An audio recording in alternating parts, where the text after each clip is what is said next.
Law enforcement in central New York has never been an easy task, but it seems the Syracuse Police Department's been busier than ever.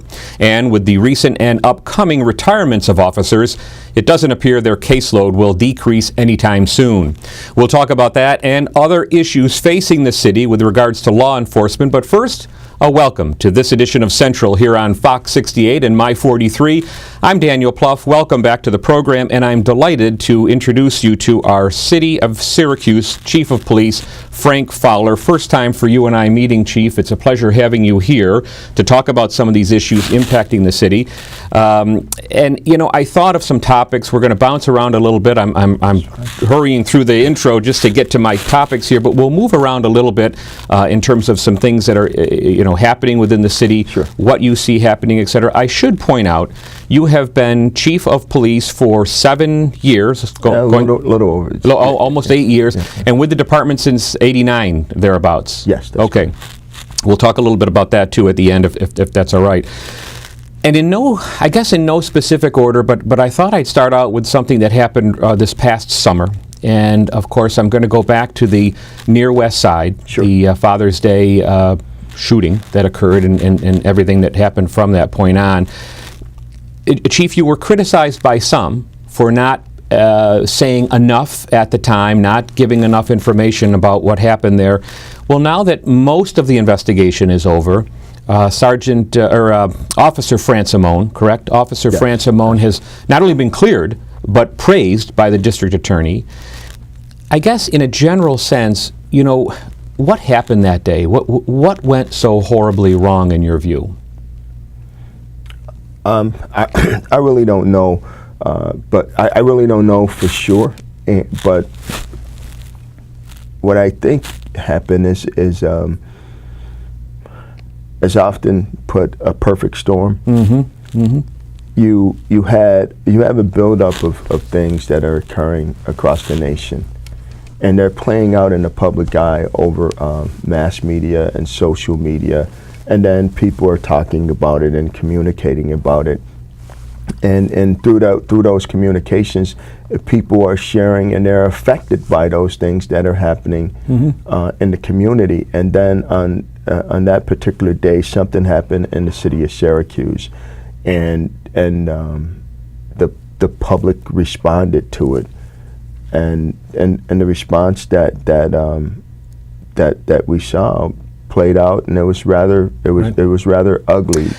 I didn't even think of all the things I was running through my head in Sure. preparation for this interview was about the issue of mass media and how that might be impacting what you do. But texting, Twitter, everything these days, the cameras, right? I mean, Sure. It's got to impact what you're doing to some extent. It has a tremendous impact Sure. on what we're doing. I asked myself one day, I was a deputy chief for 5 years prior to becoming the chief, and then when I became the chief, I was like, boy, something is different from my days of a deputy chief to now my days as the chief, and that's exactly what it Wow. is. Yeah. I am the .com, the mass media, the social media chief. I'm the first chief of police, to hold the position during this era of mass communication. And talk about, you obviously disinformation, you can't control that message, Sure. all kinds of stuff. But let's go back there for a second. Syracuse Post-Standard had a headline indicating that, the bonds were broken, or something to that effect. In other words, the relationship between the near West Side and the Syracuse PD, which up until that point was reasonably good, was no more. Do you agree with that analysis? I totally disagree with that. I mean, in fact, I would encourage them to go back to the near West Side and to consult with the residents on the near West Side and to see and ask them what they think of their relationship with the Syracuse Police Department, because that we've engaged in a mutual investment in one another on that near West Side. The police have invested in the community, and the community in turn has invested in the police, and there's still talk about advancing our relationship. For example, you look at Skiddy Park, which often comes up in the discussion about the near West Side, because it's a gym. Skiddy Park should be discussed, but for positive reasons.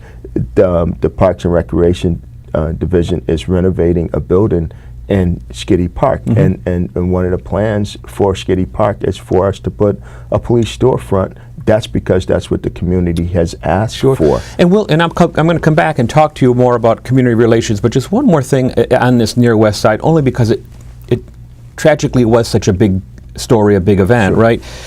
Was that the occurrence of what happened there? Was that something that you think was just specific to the near West Side? Do you worry about something like that bubbling up in another district within the city? Or? I don't think we continue to talk about the near West Side, and I think it's totally unfair for us to just tag the near West Side. That just happened to occur on the near West Side. But if you take the same situation, the same set of circumstances, and people react the same way, you could place that on any side of the city. Okay. And you could place that in any place in urban America right now. And you, there's a high probability that you may get a similar reaction, not the same reaction, but a very similar reaction. Fair point. So it's unfair to tag the near West Side. Fair point. Let me move on, though, just to what we could describe as just overall tensions between communities and police. And you know better than me that it isn't new. This isn't new. There's always been some friction here. Things pop up. But boy, it just seems like things have escalated lately. Things have gotten somewhat worse, where police officers are being refused service in, on a national level, at restaurants or whatnot. And I don't know. Do you sense that here in Syracuse? Are we better off, or are you sensing that the tension levels have come up a bit? I don't think that the tension levels are high. We have a lot of work to do here now. Trust me when I tell you there's tension here, as well as it is across the country. Syracuse is not immune to that, and that's something that we're painfully aware of, and something that we're working on each and every day. But I think we're better off than some places. This is a touchy one because there's two sides to this issue. On the one, you have allegations of police using excessive force, however we describe that, right? And so how do you deal with that?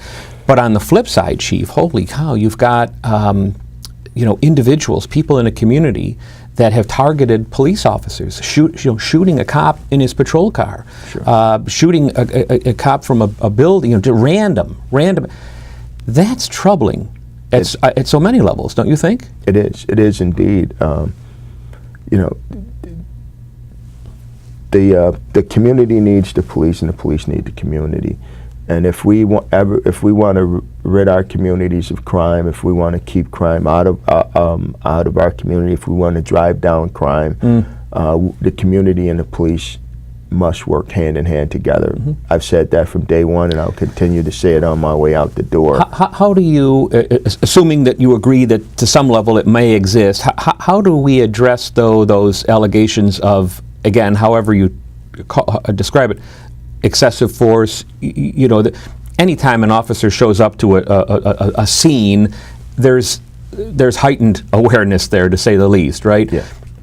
Is it just maybe better training when and if that occurs, or what do we? Well, our workplace environment is very dynamic, and as a leader, you have to look at that and you have to embrace that. And one of the things that you have to take into consideration in your training and in your addressing policy or changes in policy is public perception.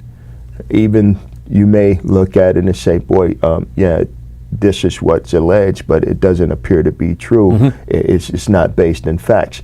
Well, we, in my line of business, we have to take perception as facts, because if that's what the public feels, then you have to treat it as though it is a truth.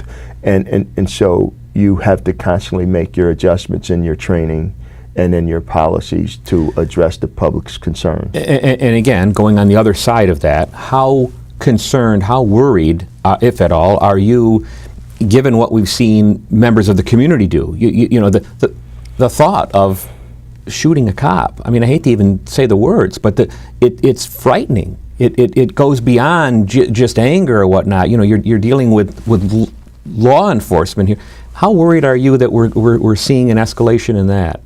And hopefully we're not going to see it here. But yeah, well, it's something that you have to be concerned about. But and in our community, in our city, in our state, and in our country, we can't allow ourselves to be paralyzed by fear. Right? We still have a job to do. All of us, we still have to have a job to do, and I think the greater good will prevail. Period. Okay. In this situation and in all situations, we just have to take a step back. Everybody has to take a collective step back and say this, and say to ourselves that these relationships that we speak of are way too valuable to just throw away because of one incident, a series of incidents, that we owe it to ourselves and we owe it to our children and the young people coming up behind us to make this situation better and move forward. I don't think anybody would disagree with that. The hard part, of course, is getting that done, which moves into the topic of overall community relations. You stated earlier that you think relationships between the communities, whether it's the near west side or any neighborhood in Syracuse, and the Syracuse Police Department are probably better than we think. But assuming, Chief, that there's always room for improvement, what can we do? What's your department working on to improve the relationships? Yeah, there's absolutely room for improvement, and for me, I don't believe in spoon feeding people anything. So we're out into the communities, and we're actively engaging in discussion with people, with our citizens, and I try to get out in the community. I have a number of programs in which I'm personally involved. Which, funny you say, which reminds me, and I don't know how practical this is in this day and age, but have we lost the the neighborhood cop, where in a given several blocks, the people knew him or her, he or she knew them. I mean, it's probably a bygone era, isn't it? Or sure. When you look at medium size or larger, when you look at police departments my size and a little bit larger, through attrition or retirements, however you want to refer to it as, and then the economic downturn of the community, you're slow to replace the police officers. So now you end up with a smaller police department, but a greater demand for services. So you have to use those police officers differently than you've used them in years past, and their workload is higher. So, and most of a patrol officer's workday consists of reactionary policing rather than proactive policing and relationship building and bonding. However, those things are important, so you have to look at somehow building in a community relations component into your policing. Can I ask you maybe a more difficult, if not sensitive question, and that is, none of us want to admit that there remains any prejudice out there, race relations, but we know there is. So when an officer has some encounter with an individual or vice versa, in your view, do you think everybody is getting treated fairly when they have some type of an encounter with law enforcement in Syracuse? Yeah, I'd like to think so, but I really don't know because I'm not there. And in fairness, I'm not there. But the Syracuse Police Department, we work very hard in making sure that we hire the best people. We make sure we work very hard in making sure that our supervisors are properly selected and properly trained. But in any given situation, I really don't know. I can tell you this much, that the vast majority of our police officers are professional, and they go out there each and every day and they provide a service to our community free of any type of bias or preconceived notions about situations that they're going into. But we're talking about human beings here, and human beings are simply flawed by nature, and it would be foolish of me or anyone sitting up here to say to you that absolutely not, under no given circumstances, does something improper occurs. It happens. I appreciate and I'll tell you this as a follow-up, that when it happens and it's pointed out to me, that I'm there, willing and able and to deal with it. But that's my response. You don't tolerate it? No, absolutely not. I can tell. Okay, last question on this. How would you, in a sentence or two, how would you evaluate the relationships, if you will, the relations within the department? I mean, there's always going to be some dissension probably, but do you give a good grade to the relationship within the department? Absolutely.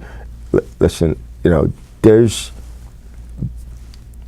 if I hope this remains true to the day I'm done at the Syracuse Police Department, but when you look at the type of stress and the volume of work that our young men and women have to do each and every day, and they show up every day and they get right after it. They get right after it, and they do it in such a professional way, and then you see the interaction between them, and we know that we need one another. We know that we have to work closer together than we ever have in the past. As you can tell, we're always tight on time, and I'm trying to. But here's one I have to ask. Again, I've got a lot of sensitive questions for you, but some time ago in that chair, I interviewed Onondaga County District Attorney Bill Fitzpatrick, and I said, and I'm coming close to what I said, but I said something to the effect. I said, the relationship between the district attorney's office and upper management, if you will, Syracuse Police Department, it's strained, it's tense, and I said that seems unusual where you have a district. He didn't lead me to believe that it was all roses. So I'll give you the same question and an opportunity to respond. What's the relationship between your office and the district attorney's office? Are you comfortable with that? Am I comfortable with it? Not every aspect of it, but we get the job done. We get the job done, and as you can see, we've had some challenging situations in our community, and even though spats have played out publicly and it has gotten a lot of attention, when you look at the cases involving the crime-related matters, look at those and see how both agencies have responded, and you will conclude, just as I've said, that we get the job done. Okay. We also did a program on this whole consensus report, this notion of merging services between the city of Syracuse and Onondaga County, which I'm sure you're familiar with. Obviously, the police departments will play, if it ever comes to be, will play some role in that. Any thoughts, any views on consolidation, on their thoughts and suggestions? That's a political question. I'll leave that up to the politicians, and I'll stick to the crime fighting, sir, if you don't mind. I don't mind. And I didn't expect too much there. Anyway, talking about crime overall, you've been in the job long enough, and certainly been in law enforcement long enough to maybe look back over the years. Are there certain crimes, certain acts of violence, whatever, certain violations that seem to be increasing over the past few years? As well as, are any, in your view, any coming down, any decreasing nicely? Well, let's talk about the increase first, because those are the ones that get the most attention, and that is violent crime, particularly violent crime committed with a gun. Over the past 2 years, we've seen an uptick in shots with injuries and deaths associated with shootings. May I just interrupt and say, I'm one of those guys. I live in the suburbs. I work downtown. Sure. I'm not saying that a shooting downtown has become commonplace by any means, but by the same token, it's not headline grabbing anymore either, and that's kind of. It's kind of alarming that because this is our community. You don't hear of any. You want to hear zero. But that's been on the uptick. So I agree with you there. And again, how do we address that? What do you do? Well, you have to be aggressive about in your efforts to go to attacking the guns, figuring out where they're coming in, working with their federal and statewide law enforcement partners to address the issues of guns coming into our community. And how about heroin? Good Lord! Oh, sure. The drug abuse issue. That's another one, and I can't get my head around it. Yeah, and that's another crime that's on the upswing, is the use of synthetic drugs and heroin in our communities and in our surrounding communities. But everything else that you want to talk about is on a downward trend. If you look at our burglary rate, burglary is down, and over last year our burglaries were down significantly. And I said, well, because we've done so well with burglaries, I would my concern is that this year we'd see an uptick in burglary. No, there's a continual downward trends. Likewise with robberies and other crimes. But the ones that the headline grabbers are when people are injured or people are killed, and unfortunately that's on the. Thank you. I talked to Sergeant Helterline a little bit prior to this interview, and he made a comment that your department, you are experiencing a number of retirements. They're planned, yes. But I think the term was mass retirements. There's an opportunity for that, yes. Okay. So the question is, when we look at what resources you need, do we have enough officers? I was trying to do some studies, and I'm a first critic of going online to learn some, but looking and seeing, well, there's an average number of cops per 10,000 residents, and we seem a little bit higher than the national average. Are you comfortable with that? And do you have the resources manpower-wise? Yeah, when you look at national averages, what they mix in there are the rural communities or communities that are not set up like the city of Syracuse, and communities that, well, let me just leave it at that, communities that are not set up like the city of Syracuse. So although you do look at numbers across the nation to balance and to try to get a gauge for things. But are we at a level that makes you comfortable? We need more police officers. We absolutely need more police officers in the city. Is there money for that? No, but the city and the council work real hard with our budget to try to identify money for police officers. In fact, we're in a process now, just starting on Monday, our process started to hire 30 new police officers. Some big recruiting going on. Yes, and we're going to have a graduating class of, I think, 24. Should all of your officers live in the city of Syracuse?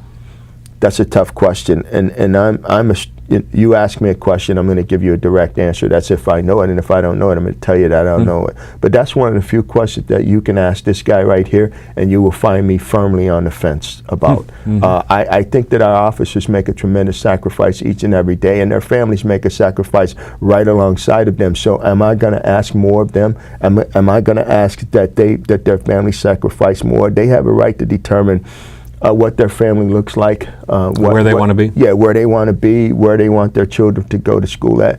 That's one side. And on the other side is, I think there's a great benefit to our officers living right in the community in which they serve. I think the community that they serve deserves to have the officers in the neighborhood. I think it's a big difference between when you're going to see a guy on a vehicle and traffic stop, and you run the risk of seeing that same guy in the checkout line at the grocery store. Good point. Yeah. It makes it a little bit different. And when you talk about community relations and embracing the community and engulfing yourself within the community, that does it. And it's funny, I asked, and when you said I'm firmly on the fence, I don't know if I have an opinion on that, but I know it comes up and people talk about. One last thing on this, if there was such a thing as a blank check to give you, and I don't mean just money, sure. What else do you need resource-wise to help you do your job better? What else do we need? More cops.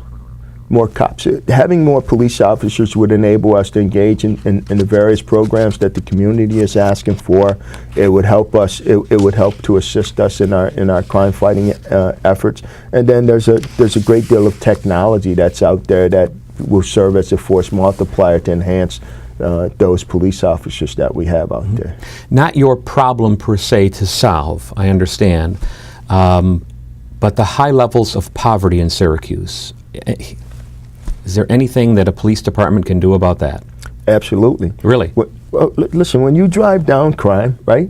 And when you drive down crime, and there's a lot of, when you look at the property value in the city of Syracuse and the properties that are available for rent and for people to purchase, if you drive down crime, this can make the city of Syracuse an attractive place for a place to stay. And because of the way that our manufacturing companies have exited the area. Right. When someone is looking for a place to set up shop, to build something, it would, if crime is down and our school district is doing well, then this makes the city of Syracuse an attractive place to live and to raise a family, and it would make it attractive for businesses to come in here. So that's where I think that's a great place to start, with crime. What we're getting tight here. What is, in your view, either the biggest or some of the biggest problems that you're facing right now? What are you most worried about over the next couple of years as it relates to law enforcement in Syracuse?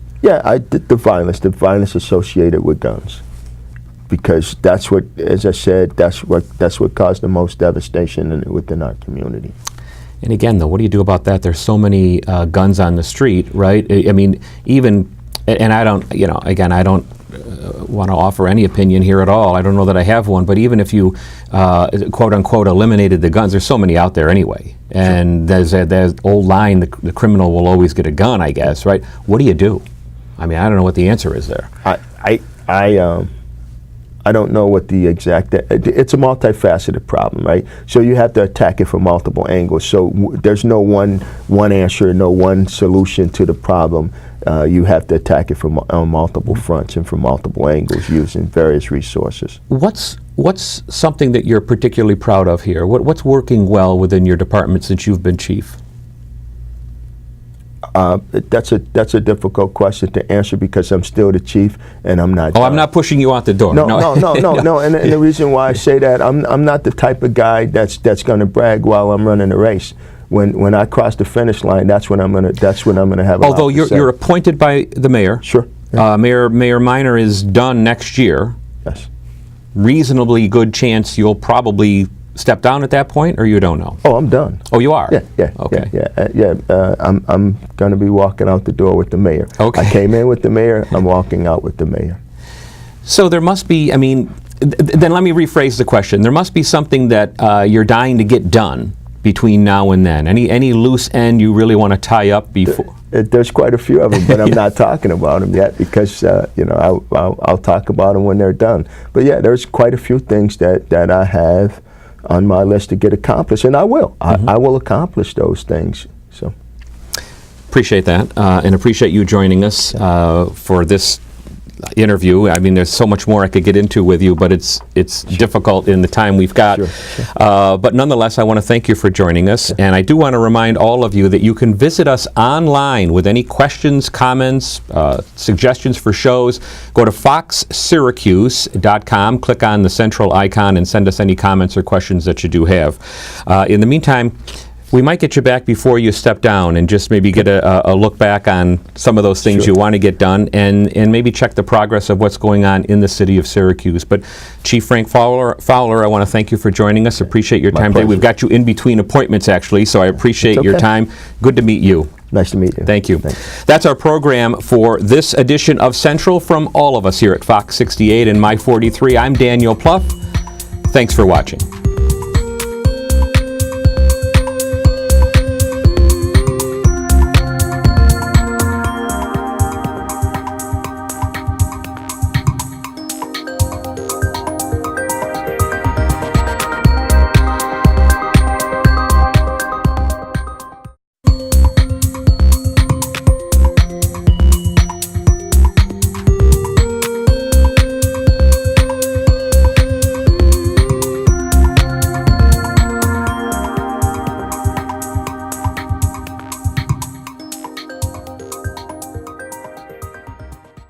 Regarding sports-related concussions in young adults. Will a merger of the county and city actually take place? The new amphitheater is done, Onondaga Lake is cleaner, and property taxes may be headed lower. Too good to be true? As he enters his 7th term in office, Onondaga County District Attorney Bill Fitzpatrick joins me live here in studio. Lawmakers recently passed an increase in New York State's minimum wage, which many feel is good for wage earners and our local economy. But others disagree. With his recently announced plans to retire, we're wondering, what's next? Hi everybody, I'm Daniel Pluff. Welcome to this edition of Central. Glad to be back with you, and tonight we are talking some local issues, Central if you will. Join us every Sunday for Central on Fox 68 and My 43 as host J. Daniel Pluff sits down and interviews prominent members of the community about the important issues that affect Central New York. Asking the tough questions, getting the real answers. Tune in and see who Dan will sit down with next, and be sure to email the show at central@foxsyracuse.com with your questions and comments. Dan may read them on the air. Central every Sunday on Fox 68 and My 43.